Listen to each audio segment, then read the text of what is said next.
Growing up on love versus survival is definitely, you have to learn patience.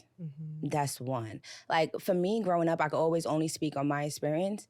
My mom was always there for my dad. You know, it was anything that he was going through, she was the first person he called up until this day. So it's like we share kids, we're no longer together, but that bond is still there. Yeah. So that's something that you really got to understand, come rooted in, it's in you. You feel what I'm saying? And without a bond like that, you can't really, there's no foundation. Yeah. There's no exactly. foundation. And to me, without foundation, we just hanging out, we just work in the fall. To me. Ooh, because there's nothing to keep us up. It's nothing to keep us up. Like, hey y'all, welcome back to Honestly Though podcast with your host Zena, and I have a special guest with me. She's a chef. She goes by the name of Kadeen. How you guys doing? Hi, I'm Miss Kadeen, also known as Chef Kadeen. Yes, thank you for being here. Definitely, thank you for having me. You're welcome. We're gonna kick off this episode with my fast round of this or that. I ask you 5 questions, you give your response, and we keep it pushing. Okay. All right. When it comes to men, do you like a patient man or a generous man? Generous. Why? Because they're going to give you what you want. Like, they're actually generous. Like, you know, somebody with patience come off slow, soft. Like, I feel like a generous man, they're actually doing it from the heart. Okay. You can learn patience. You can learn how to generally love. I understand that. Okay, when it comes to food, would you rather Jamaican food or soul food? Jamaican food, duh. Not because I'm Jamaican, but definitely Jamaican food. Like, nothing against nothing else, but my food, my food. I get that. Would you rather have a personal masseuse or a personal driver? Personal driver. You don't like to drive? No. I'm already a personal Uber. So, yeah, having a child, you're a personal Uber. So, no. I get that. For hair, wigs or braids? I'm bald-headed, so we definitely gonna do wigs. Wait, bald-headed how though? Like my edges don't grow. Them joints stopped growing since high school. So, no. Wig, no, keep it pushing. Or that or some waves. Like, talk to me. I'm crying. Listen, I just had to cut mine because I'm like, girl, after having my daughter, the hair just would not grow back the same. Listen, I feel like if you could pull off short hair, you bad. Period. Just that bitch. Like, I agree. I agree. My final question, when you're dating someone, would you rather be celebrated on your birthday or on Valentine's Day? Definitely my birthday. Yeah. Yeah, because I'm going to get crazy. You know, I'm going to be my birthday suit. Like, Valentine's Day is regular. I'm not really a fan, but yeah. Really? You know, I barely hear women say that. Yeah. Why is that? It's like, not just because I've had bad experience, but Valentine's Day is just like, it is what it is. Like, and for the fact that it's never was our holiday to begin with, it's like, to me, just go spend some money, you know. It's just regular. Like, you go out to eat, everywhere is packed. It's like, no, if you really want to be intimate, that should be an everyday thing. Like, No, I get that. And plus, honestly, though, like, mostly everyone's going to celebrate Valentine's Day. Like, my birthday is my birthday. Like, it's me. I don't care who else's birthday it is in my crew. It's my birthday. And my man gonna know that too. So. Period. He gonna know what time it is. Like, exactly. I love it. Okay, when we had our initial conversation on the phone, you said, not verbatim, but a lot of women wait till they get the man to start taking care of themselves, right? And pretty much you're like, don't wait until you get the man. Take care of yourself through and through. So I wanted to know if that's something you neglected doing in the past. In the past, I have, but with maturity, I've learned how to do better. Like, as I always say, you don't know what to do until you've been there and done it, then you learn. You know, and it's just, to me, it's life. Some of us are blessed with parents to teach us the right way. Certain stuff we have to learn on our own. Yeah. So, you know, I feel like as past experience, as we grow as adults, you know what you're going to take and what you're not going to take. You know what your boundaries are, and some stuff you're just not really finna settle for. So it's just like... I agree. I feel like the older you get, the more boundaries you should set, because the more you get to know yourself, there's just certain things you should communicate to others, you know, as far as how to treat you and what you expect, what you're not going to tolerate, and so forth. Especially like young women, I feel like sometimes we get so caught up when we get the man, it's like we neglect like us, right? It's like all you want to do is pour into that person. And Honestly speaking, I've been told I'm selfish, so I ain't never been there. You have to be selfish. Like, I remember every time that I wasn't selfish, I got hurt, I got played. The times when I was selfish, I was careful. It's not so much selfish, you're being careful. You know, maturity, you get older, you mature. So it's like, if you're not at a certain age where you're like, okay, I didn't did that in my 20s, I didn't have fun. I'm not 30 plus, like, what's next? Yeah. And if that person is not bringing what's next to you, what's the point? What's the point? And then you won't know what to accept if you never done it for yourself. Like, everybody wants a good man, everybody wants a baller, everybody want a hardworking brother that's gonna work hard and still love you. But you're working hard and not taking time out to love yourself. So it's like, you gotta be who you want. Sounds gay a little bit, No, but it's true, because you Yeah. attract what you are. Exactly. And that's one thing I could testify on. And that's just like, my life experience is learning me better so I could project better onto other people. I like that. Would you say it's harder to date in your 30s than it was in your 20s? Nah, it's mad easy. Really? I already know what I ain't finna deal with. Like, a little 20-minute, 15 minutes conversation. All right, you a dub, boy. Keep it pushing. What you not finna deal with? Not finna deal with it. Tell me, what are some things you would not put up with? Ooh, top 4 things I'm not finna deal with. If you got more than one child, I can't deal with it. That's too much personalities. Nah.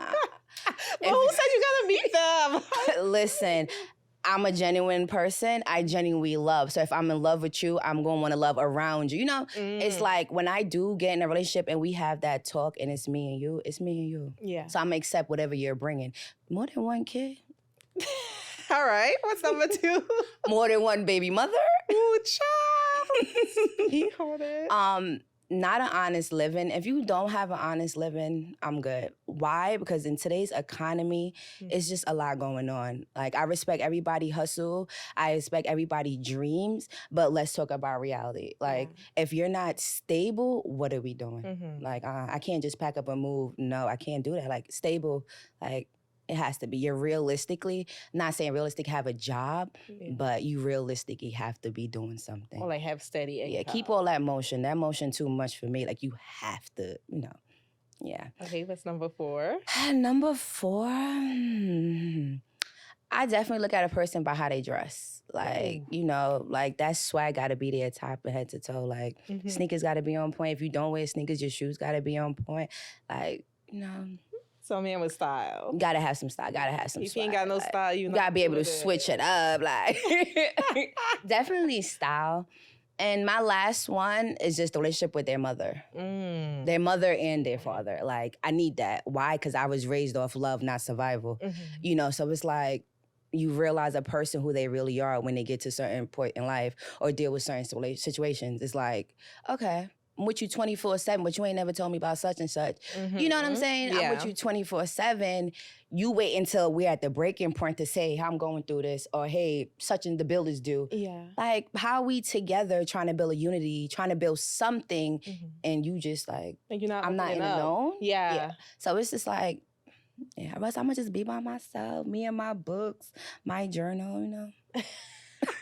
Listen, your journals cannot love you back, girl. Tell me what it's like growing up on love versus survival. Growing up on love versus survival is definitely, you have to learn patience. That's one. Like, for me, growing up, I could always only speak on my experience. My mom was always there for my dad. You know, it was anything that he was going through, she was the first person he called. Up until this day. So it's like, we share kids, we're no longer together, but that bond is still there. Yeah. So that's something that you really got to understand, come rooted in, it's in you. You feel what I'm saying? And without a bond like that, you can't really, there's no foundation. Yeah. There's no exactly. foundation. And to me, without foundation, we just hanging out, we just work in the fall. To me. Because there's nothing to keep us up. It's nothing to keep us up. Like, somebody asked me the other day, would you rather lust or be in love? Because lust, you can always learn to love. But love, once the love is no longer there, it's just no longer there. And I was like, you know, I still can't answer the question. That is a hard question. I can't. Because how many times do I want to have to learn to love? You know what I'm saying? Like, what if I start with the lust and I never get to the love? Then I'm just What's lusted. the point? Yeah. We just wasting time. Exactly. Yeah. I do want to speak about your past as an exotic dancer. Was it difficult dating while doing that?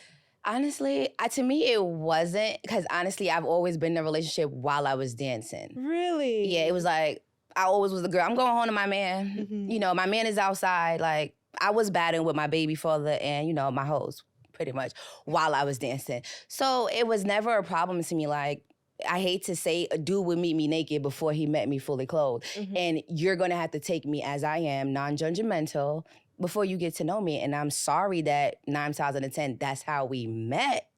But now that I'm no longer an exotic dancer and I'm learning the process of like, okay, people are going to judge you from your past. Yeah. What are you doing now to tell them, hey, my past was my past, but I used that shit to get to where I'm at. Yeah. Like, it is what it is. Like, yeah, I used to dance. It was fun. I was more so chasing the bag. Like, I'm not going to lie. Like, if it wasn't no money in the club, I'm going home.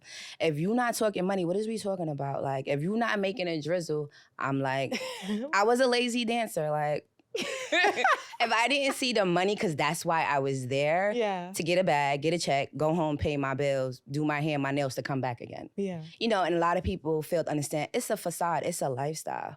Explain that. You have to pour into it for it to pour back out to you. Just with anything else, with any other job. You got to promote yourself. You got to be at the clubs on the slow days. Every day not going to be your birthday. Yeah. And you know, as me now, as I got older and as an adult, having a boy child, that wasn't something I want to continue to do. Like, my son, I'm not saying he's materialistic, but he was already around certain stuff growing up. So as I got older, I didn't want him to see me on social media making it. You know what I'm saying? So I just got older, got mature, and realized that life is cool. You're going to meet the same dudes at the strip club you're going to meet outside at the mall.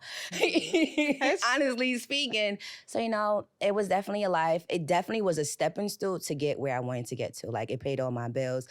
I went to school. Went to school, right? What did you study? Culinary arts. Oh, okay. So you're literally living my dream. Like, seriously, like, I'm living my dream. Like, I blush when I say I'm living my dream. Oh, I'm so happy for you. Yes. You genuinely look happy thank you. about being able to do that. Yes. I do want to ask one last question on this topic before we move on, right? What's like the most surprising thing someone has asked you to do for some cash while dancing? A dude gave me $500 for my number. Really? Yeah. Did you even pick up when he called? Nah.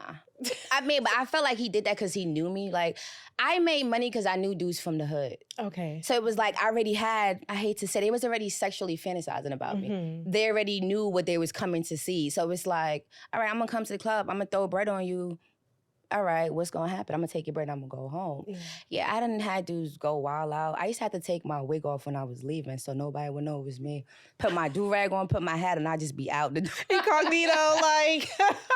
like... The person y'all saw up there is not me right now. No. What did you dance? What state? I danced in New York, like from Perfections to Cityscapes to Aces. Like, my first club I started working at was Seduction. That was a hole in the wall club. But shout out to Seduction. Like, Seduction really built all the real bitches. Like, if you could hold yourself down at that club, you could do whatever. Just like if you from New York, you could go anywhere and make it. That's a fact. You feel what I'm saying? So, and then once Perfection closed, you know, the strip club really just died down.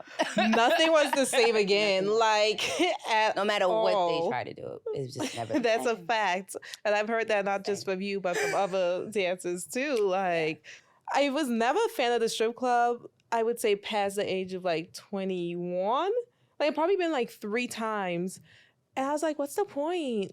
Like, me personally, right? But I definitely get why people do it. Like, the few times I've been, it was entertaining. I'm like, oh, look at all these fat asses. Like, I'm such an ass woman. And that's the thing, like, if you're into girls but not into girls, but if you like having a fun time with girls, that's the place to be. Like, you know what I'm saying? Like, where place can you get free entertainment, get a little touchy, and you go home about your business and nobody's not expecting more. And it's nice to look at too. Like, definitely. Talk to me about rebranding yourself. Ooh, that's the struggle. Yes. I remember you saying, like, it's hard. Like, people, especially people who know about your past, they don't want to take you seriously. It's like you have to fight 10 times more to show, yo, I'm good at this. I'm serious about this. This is a legit business. Yeah, like, I tell people all the time, I had an LLC. I mean, how it go? Hold on. I was self-made way before my LLC. Like, when I was dancing, I was doing my own bookings. I was doing my own show up. No, whatever offer got to me, I handle that myself. So I don't look at my business now as the same way, but I have the same approach. It's a hustle.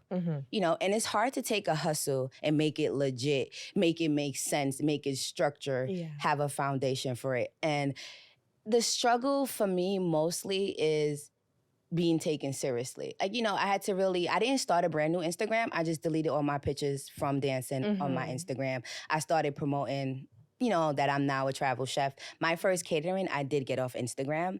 And with that gave me the big head, like, all right, I think I changed my Instagram around March 2020. And by the summer 2020, I had my first catering, 150 people. Wow. So, you know, that right there was in a battery in my back. Like, I was in New York, they DM me, was like, hey, and I was like, what? I told it to my mom. My mom was laughing. She wasn't so much laughing, but she was like, how are you gonna do it? You know, first thing is like, all right, you just started this business 3 months ago. How you gonna feed 150 people by yourself? And I was like, I don't know, we finna figure it out. Then hold on, this is a wig tap, y'all. We finna figure it out. But my thing always been, if I could did what I did, going out in front of a whole bunch of people that's throwing money at me, why I can't get up every single day and promote my business? Exactly. Hey, I'm a chef. I not only do Jamaican food, I do all different type of food. Not only am I a chef, I also went to school for it, because anybody could say they're a chef. That's true. Anybody could say they're a great cook. But I took the time out to go to school to learn the background, to people to see I'm not just coming in with colorful nails. I can actually do what I'm doing. You feel what I'm saying? I actually know the front end of the kitchen, the back end of the kitchen. I could run a line. You know what I'm saying? If somebody doesn't come to work today, we make everything self-serve. We're going to keep it pushing because the business has to be run. And you know, that's funny because that's what the people on Instagram don't see, right? Like, they'll see maybe the finished product based on what you post, but they don't know that you know how to run a line. They don't know that you know front and back of the house stuff. And I feel like that's why maybe you may get a lot of downplay, because it's like you said, anyone can say I'm a chef, right? But I feel like when you're showing people that I'm living that, I'm doing that, then they start believing. Yes. And sometimes it's like, why I gotta do all that for you to believe? And that's the point I'm at right now, where why do I have to wake up every single day and post food content, which is nothing wrong with it. But for me, my experience, I don't get paid off social media. You know, I used to get paid off Instagram, $6, $5 if somebody brought a badge, or if one of my posts went viral, I had so much likes. That's not benefiting me in real life. In real life, I have to print my flyers, my weekly menu. I'm going to hair salons, I'm going to barbershops, I'm going to nail salons, I'm going around my community, I'm leaving my flyer on people's car, like how they used to do back in the Chinese, leave it on your door, because nobody knows who Chef Kadeen is. I'm not from North Carolina, I'm from New York. You know what I'm saying? So it's like, I gotta put my name out there. Nobody knows who I am. They just know me as a girl with a fat butt. You know what I'm saying? And having people know you as the girl with a fat butt, you know what that gets you. Popularity don't make you no money. So I have to be the girl with the fat butt that could cook, that could clean. You know, that if you say, hey, I have 50 people tomorrow, can you be such and such? I'm going to be like, yes, I could be there. What do you want? Lunch, brunch, dinner? We're going to make it happen. And not only just being a chef, it's like you're a party planner. Because you're creating an ambiance. You know what I'm saying? Not just the food. I might have to do decoration. That's or something. Even like what you're going to serve the food on, right? Exactly. What glasses, what silverware is gonna be served. I done had me some bougie clients where it's just like, we don't want foil containers, which is understandable because you're paying your money. You know what I'm saying? So you have to constantly top it up. Every event I do, the next one I have to go harder. It has to be better. I'm not there yet where I'm constantly taking pictures. Why? Because I hate touching food. And, you know, constantly touching my food, then touching back the phone. That's disgusting. Let's keep it 100. Our phone is... Listen, we Caribbean. We do not play. That hand needs to be washed. Listen, in my phone now, you will see a picture of raw food. You ain't going to see the finished food, because by the time I get in my zone, I try my best. It's that part, because I've tried to like keep content of, girl, when I do cook, I cook.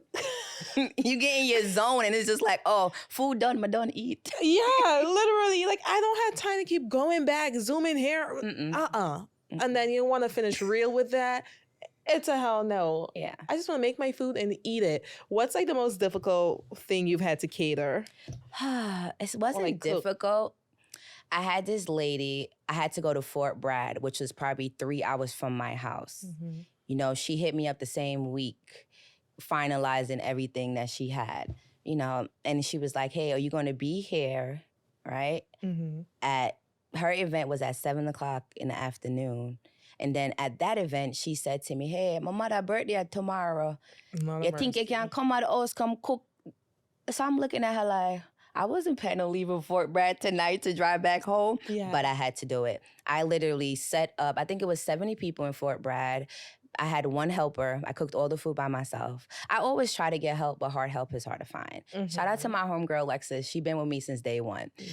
Yeah, she came in, she helped me. The menu was crazy. You know how Jamaicans love to American, Jamaican, everything? You gotta mix it up. You know what I'm saying? So imagine curry shrimp in a glass. Not the curry shrimp cocktail. You know what I mean? Like, it was that critique. It was that, you know, what she wanted. Like, everything she wanted Jamaican. Instead of jerk chicken, she wanted jerk duck. So, you know, it's like taking my roots and remixing it. And I always have to do that. Yeah. In pretty much a lot of my events, they hear Jamaican, they don't want it too spicy. So now I have to tone it down. You know, and it's always going above and beyond to please the client. Like, and I did that. I did the decoration, me and my homegirl, we set up the tables. It was a whole bunch of Army retired vets. They came through, they love everything. Nice. In the process of them eating, I'm breaking down because I had to be back. Yeah. And I ended up doing her mom party. Oh my gosh, she had oxtail, rice and peas, fried chicken. It was the whole works. But to know you can do it is a beautiful thing. Like, I get home at night, I take off my shoes, and I just be like, yo, I just did that shit. Yeah. Like the pat on the back and then doing it like with little help. It's like, damn. And I hate to drive. That's the thing. So driving to Fort Bragg and have to drive back to Charlotte. How long is that drive? Girl, I told you I don't know geography. Like a good 2-3 hours. Yeah. Like, and I think that same weekend I had to also do a dinner in Tennessee. Yeah, a group. I'm on a couple apps that I get, you know, business from other than social media apps. Okay. I feel like a lot of chefs and business owners, you guys do need to check out Thumbtack. You know, it's a lot of stuff on there where if you're a business owner, it doesn't matter what you do, from hairstyles, from painting to fix people kitchen, little simple stuff. You put your business up there and overnight. Kind of like there's Fiverr too, right? Yes. Yes, that makes sense. Like, there's other outlets besides. That work for you. Exactly. Definitely. Yeah, you have to curate it that you like in. Jerk duck. I don't eat duck, but I want to taste that. It was so good. Isn't it exciting though, like bringing your roots, like putting a new twist on your roots and reintroducing it to people the way that they want to have it? I have a group now, a family now. I've done like 7 events for them. They swear I'm from Louisiana. Like, they swear I'm from Louisiana. Most of my clients they reuse me over and over, and they refer me to other clients. And I realized she didn't know I was Jamaican when she referred me to another client. And when I got there, they had a table set up for me for my Rasta pasta, and it said Louisiana pasta by Chef Kadeen. A lot of mercy. And I just smiled, and I kind of teared up because I'm like, wow, I'm not even from Louisiana, but I could throw down like Louisiana. Like, I want to go to Louisiana. I'm like, yo, what's up? Show me how y'all do this. Yeah. Because from just me studying, just studying back in school, I did, I don't know how to pronounce this. Tell me, whisper in my ear. Let me see. Culture? Culture? Yeah, I did a lot of I studied culture cuisine while I was in culinary art school. And one thing I did learn, all the seasoning originated from the same place. You know what I'm saying?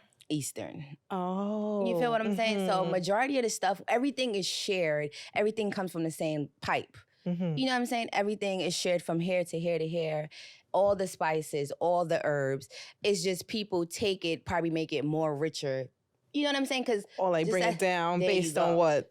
Just like how a lot of stuff we buy now, we think it's from Jamaica. Yeah. You know, we think it's from wherever they label is from, and it's really not. But we as consumer, because we say, yeah, me come from Jamaica, if I come from where me come from, I'm gonna buy it. Yeah. And then when you taste it, you just like, this ain't it. This is not. I'm gonna throw 2 more Scotch bonnet pepper in it. You know, and it's just crazy. It's really crazy. But even the pepper, like, this is not the same that I eat back home. No, it's not even that spicy. No. What's the name of your catering? Chef Kadeen Catering and Cleaning Business, LLC. I also have a cleaning business with my catering business. My girl's a hustler. Listen, I need all them coins. All of them, period. I'm a single mother. I need all them coins. From everyone. I'm just saying. I don't care what state, what city you're from. I pull up. I travel. Like, I don't like to drive, but me find me we're there. I want to say, like, how do you stand out in the culinary industry? Like, what style of food would you say you specialize in, and what sets you apart from other chefs? I hate to say I specialize in Jamaican food because I'm from Jamaica, but I guess me being from Jamaica. Were you born there? No. Yes, I was born in Jamaica. Oh, really? How I was old born are in you? Kingston, Jamaica, Water Oaks, Jubilee Hospital. I've been here from, say, probably 10 years old. Okay. Yeah. And that's one thing I always glorify, being blessed to actually not only be born in Jamaica, but know my roots. And then coming to New York, you know, and having all the flavor, all the diversity. I was raised in Brooklyn. What part? East New York, Elton. Shout out to Elton. So once, you know, was raised in Brooklyn, then we moved to Queens when I was probably like 15, when I got into my teens. So having that background, Brooklyn and Queens and the Bronx, all that different food. Like I had a thing for Spanish dudes back in the days. Why? Because their mother always had rice and beans. I'll cry. Because I knew when I went over there, she was gonna have rice and beans. Mind you, me eat rice and peas at my house. But it's a whole different. Rice and beans is different. So, you know, having that culture around you from American, Chinese, you know, white people, like it didn't matter. Food brought everybody together. And up to this day, food still bring everybody together. A lot of people, I wouldn't have their number in my phone if we didn't connect by food. Yeah. And it's just on a serious note, food brings people together. Like I've catered for every walks of life of people. I've had events, big people, you know, large events, small events, you know, intimate events with just couples and stuff like that. And you really understand how food from everybody walks of life, where they're from, there's something special about it. You know what I'm saying? People always say, hey, can you use this seasoning for me? Because, you know, my grandmother, I didn't have a sentimental thing to it. You know, I didn't been to a family house where she bring out, look, a Ziploc bag. And I'm like, what is this for? She was like, use a little bit of this, use a little bit of this. And I was like, okay. And I had to respect it because you're creating for them. their palate. You know what I'm saying? Yes. So it's a blessing to just learn, to constantly keep learning. Everything I learned from techniques of cooking, from styles of cooking, I'm put all that together. You know, when people do taste my food or even smell my food, they're like I talk to a guy right now and he hasn't ate no Jamaican food from he ate my food. Oh, wow. Like it's a constant. Where's he from? He's from Cleveland. Oh yeah. Okay. You know what I mean? Like, and it's the same people with the family that think I'm from Louisiana. Yeah. They don't eat from nobody else. Like, it doesn't matter what's the event, they reach me first. Hey, Kadeen, can you make it? Da, da, da, da. And I'm like, if I can, I cannot. Because I feel like, not to toot my own horn, I bring everything fresh. You know, I'm seasoning my food at prior time. Also, a lot of people don't understand, as a chef, cleanliness plays a major role. I don't care what nobody says. I'm not eat from nobody with on cleansing. Yeah. You know, I've sent other people in my business, like if I'm on vacation or if I'm out of town, I look out and send other people, hey, can you handle this event for me? And I've got text messages back like, hey, you didn't cook this food. You know, and in my head, I'm like, huh? Because they know. How? You know what I'm saying? And it's just to really realize that, hey, you're running a business, you can't water it down. Yeah. If I'm going to send somebody to prepare something, leave out my seasoning for them to use. You know, so I'm at... Especially like with returning clients, there's a familiar taste. There's something that they're looking for. And if you haven't prepped that, then it's like, there is no, I'm so sorry. Y'all gotta let me know if you agree or not. There is nothing worse than like having a craving for something and it don't food-wise, and I be wanting to cry. Like, maybe I'm just greedy, but trust me, you're not the only one. Like, or if you go somewhere and you have it one time and then when you come back, that the back of the kitchen today. Girl, that lack of consistency. I hate it. I've almost shed tears. I'm not lying to you because my expectation is I want this, right? Definitely. And also for you, it's like, damn, that's a representation of me, regardless of if I'm here or not. Yeah. But those are learning and growing moments, Definitely. you know, at the end of the day. Would you ever think about incorporating food in sex? Of course. Ooh, tell me how you want to do that. Can can I say, I like swinger parties. Okay. So she's like, can I say? You can say whatever. Not to even participate, but just to be the roach on the wall. You know what I'm saying? And hold on, can you spill a tea on like one of the excited swinger parties you've been to? What have you seen? Listen, I just have to know. Look at me, I done popped up. I hate to say I've seen it all, but I probably didn't seen it all. But yeah, but to me, you haven't had sex till you have sex on like a drug. Or some enhancement. Yeah. You know what I'm saying? Like, it's not like I'm a juggie or I'm a feed, but it's like, yo, I don't even want to say a mushroom. Yeah. You know what I'm saying? You ever had a gummy mushroom and it's like, he already got a big dick, but his dick is even bigger because of that mushroom. Yeah. No, it's the next day you like, the stimulation, yeah. It's overstimulated, so you feel every single thing. Listen. I'm still blowing up his phone like, yo, where you at? I'm in New York, bro. But being a roach on that wall and just, bringing the food along, I do a lot of infused stuff, so just seeing how people start out and once they get into their zone, it's just different. And, for able to say, I love you, you're my partner, go have fun. We could talk about it in the car is a beautiful thing. I feel like in today's days, who does traditional relationships? Girl, very few. You feel what I'm saying? So why lie to each other? You like what you like, I like what you like, and I like you. Are we gonna make this work with no toxic BS, have our fun, and carry on our life? Why? Because I gotta go to work the next day. I gotta pay my bills. I gotta be stable for my child. Yeah. Or are we gonna sit here and lie about what we like from what we don't like and go get it from 6 other people? You know what I'm saying? So I feel like once we're all in the open, there's that transparency conversation. Let the fun begin. Let the fun. But the issue is a lot of men want to have the fun, but they don't want the women to not the partake. For me. Okay. With that, a lot of guys haven't reached that maturity level yet. You know what I'm saying? Would you rather her go cheat on you than come back and lay up with you? Or then to be transparent. You know what I'm saying? Because you're doing you already. You're talking to 10 years, bruh. And if I just want to just have one little fun and I'm telling you, you could join, what's the point? You're going out there doing it anyway. Wait, what do you mean you can join? I'm just saying, like, we could just go together, bruh. Oh, okay. You feel what I'm saying? So why even do it behind my back? And when I find out, I might cut you. Yeah. Well, we could just discuss it. I'm going to tell you if she cute enough, if she even worth you sharing my dick with her or not. Hello. Like, let me help you pick these bitches because the bitches you picking ain't it. Are you blind? Like, what are you picking? And then I'm like, how do you like me and this at the same time? Make it make sense. Make it make sense. Because trust me, like the bad bitches, they do what they do. You feel what I'm saying? We all do what we do. But it's transparency. Like, I like you, you like me. I'm not finna be a nag. Let's just be mature. Like, we all want the same thing, a fun time. With a good person. You know what I'm saying? With a good, safe person. Yeah. Don't be out here having a fun time with anybody. But with that person, you want a fun time. Yeah.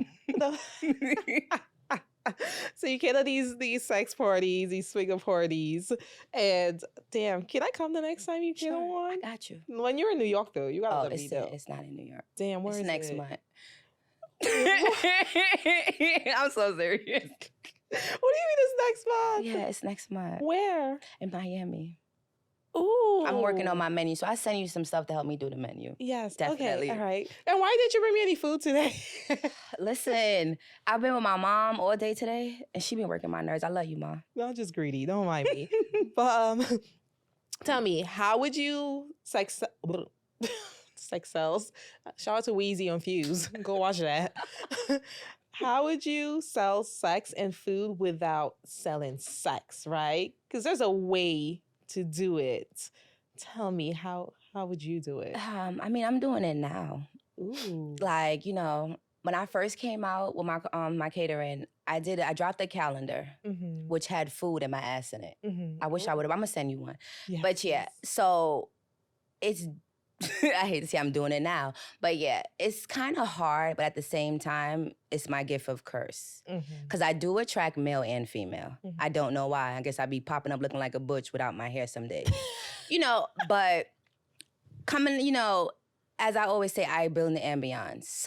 If I come in there, I start cooking, it's all about the presentation. Mm-hmm. I've done caterings in Airbnb where I rented the Airbnb for the couple. You know what I'm saying? And I cook fully clothed, I cook, they're doing their thing. I bring the drinks. I like to spice up my drinks a little bit. I might do a Jello shots in the dick, stuff like that. But it's hard. But at the same time, you got to make it work. When I think of it, I feel like play on words like double innuendos, double entendres, like stuff how like thick that. do you want your sauce? Ooh. Ooh. Like, when you make Alfredo sauce, it's two ways you can make it. You can boil it for it to thicken up, or you can add a roux. Yeah. How thick would you like your sauce? Okay. I like that. Look at that. How you like your eggs? Do you like your eggs runny? Or over? You have a high tolerance. I like that. Oh my God. This is next level game. Are you a sausage or turkey person? No. Do you like sausage or turkey? How do you like your bacon? Cook hard? Mm-hmm. Okay. So you a brunch type of girl. You like it in the morning. Ooh, how do you like your cake? Moist? Oh, yes. I like my icing in between. God, you're having too much fun with this. I feel like this room just needs to go dark for just a little bit. Just, Remy, can you dim the lights, please? Thank you. Would you like ice in your drink? Or? You can have it straight. I don't get that one. Tell me that one. You could use the ice in your mouth. No. Oh. No, the ice becomes a toy afterwards. Yeah. I also freeze ice in different shapes. I was just about to ask you that too. Or even fruit. Do you ever incorporate fruit? Fruit is the best. So I would soak my pineapples, my mangoes in liquor, and then they get that little wet and you feel that little texture on your tongue. Yeah. It does something to the mind. Like at the bottom of a drink and you just sit there, just imagine you have a drink, like the drink that you have there and it's been infused. You've been sipping on it all day. When it gets down to that bottom, somebody's going to enjoy watching you eat the bottom. Somebody at the function is just like even the mangoes, you ever just, pop the whole mango in your mouth because it's cut long? Yeah. You know what I'm saying? Yeah. Yeah. And it's also the person you're with too, the imagination. You have to have someone who can keep up with you, Definitely. To get it. Otherwise, it don't make no sense. It's one person having fun. It don't make no sense. What's the point? And that be me a lot of the times, because it's I'm just looking at especially if I do an event where nobody smokes and stuff like that, nobody really drinks. It's just so we gonna drink wine all night? Wine takes a little bit to kick in for most of us. It does. So so you just okay. He had 3 shots of wine. He about to start joking. You people watch it. Before we close out, what's your favorite thing to cook? Y'all love curry chicken foot and white rice. You say chicken foot? Yeah, they have curry chicken foot and white rice. Or curry chicken foot and dumpling. I love bone. I was gonna say you love chicken when foot. I eat, I love bone. I'm chicken back. I love the bone part. Yeah. It's funny. I'm very cheap, understanding. She's not a cheap date, okay? Oh, no. I don't cook on my dates. Sorry. Exactly. I'm she's a chef, so she's going to want quality when she goes out. And I'm very, very, very, very picky. Really? Yes. I don't like my food touching. Certain foods cannot touch. They can't even be next to each other. I'm Googling the menu in the car before we get there because I would change my mind before we get there. I'm sorry. Have you ever done that? Yes. While on a date? It wasn't no date. He got to let me know ahead of time. Literally, yes, on my way there. Because I'm looking at the menu and I'm I'm good. And what hurts me the most, being a chef, you could have really visualized what's going on in the back of the kitchen. Once I see rice on the menu or mashed potatoes, in my head, are they cooking the rice daily? Is the mashed potatoes in a bag? Girl. No, for real. There's times I cook mashed potatoes and my friends are like, is this instant? And I'm like, do not disrespect me. Don't play me like that. I don't even know how to cook instant anything. I can't even make instant oatmeal. I didn't know about hamburger helper till I moved to the South. Because my mom ain't do that at home. We ain't had nothing out the pack. No. We gonna get the ground meat, season it up ourselves, and do the damn thing. What's a hamburger? What's a Chef Boyardee? I think this is... Listen, I'm going to close this episode on find your Caribbean woman because seriously. Yes, let them spice your taste buds up. we just get it. Yes. We were raised by it. We grew up on some good food and some techniques, and y'all just need to. Yeah, I just don't get it. Y'all just, if you get it, you get it. And if you don't, I feel sorry for you. Damn, I hope I'm not offending anyone because I don't mean to. But if you do want to know how to cook, just holler at me. You know, check out my Instagram, check out my TikTok, check out my Facebook. You know, drop the handle. Is it the same on all platforms? Yes, Kadeen the chef. No, Kadeen the chef NC. Yeah, like the only one. I'm like the only Kadeen. There's not a lot of Kadeens in this world. Female Kadeens, you know. That is very true. Yeah, and you're not gonna miss the green, yellow, and black. Like, come on. You're gonna know it's me. Yes, you're gonna know it's Chef Kadeen. Well, thank you so much for joining me. Thank you for having me. It's my pleasure. I had so much fun talking to you. I wish you the best of luck on your you. business endeavors. And listen, y'all better book her, okay? Call her. Listen, let's get it together. Let her cater. Valentine's Day's over. I'm ready for the next holiday. Which one is that? Is it Easter? Yeah, that's what they say. We could hide some eggs. On that note, I shall see you all next week. Like, comment, share, subscribe. Check out Kadeen's Catering. Bye.